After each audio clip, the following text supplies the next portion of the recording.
นาเฮือนหนึ่งหลังนั่นมีเงินคำสั่งก่อสั่งว่าหมอป่องใจต่อกันแลหมอลาดต่อกันจึงมีเงินคำก่อมีต่างเสื้อใจไรเมื่อปานพระเปลี่ยนเจ้านั่นจังมีสองก็ปู่ออกโพเมลูกค้าขานเจอหากินเล่งต้องหากลางเนอหากลางเนอกินกลางคำหากลางคำกินกลางเนอหาเจ้ากินคำอยู่เฮ็ดนั้นอยู่จอมกันมาปียาวข้าวหืมกอกล้วยกาคาปู่ออกต้อนพิษหม้อกันเสปอกมีเขาเตกินก็ขาต้อนจ้าต่อกันย้อนตาเตกินตาเตเล่งต้องขากล้วยกอป้อกินแล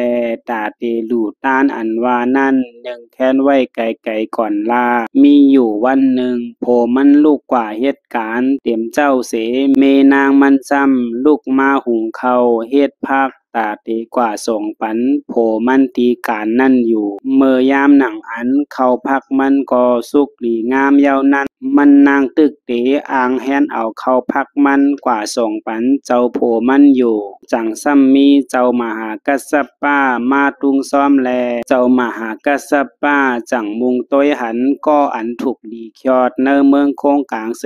มาจุกอยู่ตีนาเฮินสองก็ปู่ออกโพเมนั่นแล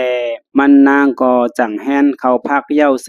ตึกอ่างเตกว่าส่งปันโพมันอยู่เผื่อมันนางผุยพักตูออกมาซัมมาญาเสอเจ้าราหานเขามาตุงซ้อมเสถึงไว้นาเฮือนเขาแลมันนางก็จังต้วยหันเขาพักอันเตกว่าส่งปันโพมันนั่นแลออกเจอเคยลูเคยต้านออกเจอเคยลองซ้อมกว่ากำเหลียวเฮ็ดนั้นเสมันนางจังเอาเขาพักอันมันนางแฮนมาตาเตกว่าส่งโพมันนั่นลองซ้อมใส่ปันเจ้ามหากัสสปะกว่าอยู่เจ้ามหากัสสปะก็เอาเข้าพักนั่นเมื่อตีจองเสเมื่อแจกผีปันกันตั้งเจ้ายาหานตั้งหมดเสกาแจกผีปันป้าราเปลี่ยนเจ้าแลเขาเจ้าก็อ่อนกันซุ่งซ้อมนั่นเสป่วยกู้โซปันเจ้าตาหน้ามันอยู่เขาพักมันนางก็กึดไว้ปันตาโพมันสั่งเย้าแลมันนางก็บ้วนสั่งเสโจมเซอจอมอันมันนางไหลร้องซ้อมนั่นอยู่มันนางก็จังแนดกว่าจู้โพมันตีเนอการนั่นเส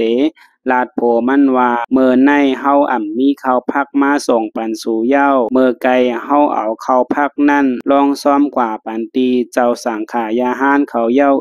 ลาดโผมันหนังนั้นเสโผมันนางก็ป้อและยินเจิ้งหนังนั้นเย้าอย่าว่าตีใจลำต้อซาต่อเมนางมันลาตายจมเซอเสแลนเมื่อตีจองพระราเปลี่ยนเจ้าเสเมื่อคุบไวสาหับเอากู้โสพรหลีเมื่อหับเอากู้โสพรหลีดีนันอยู่ลองอันในกอเคอลาดเนสังว่าหมอป่องเจอปันกันจึงลองสั่งเสกอมันถึงตีเตไลหมอท่าหลากันไหน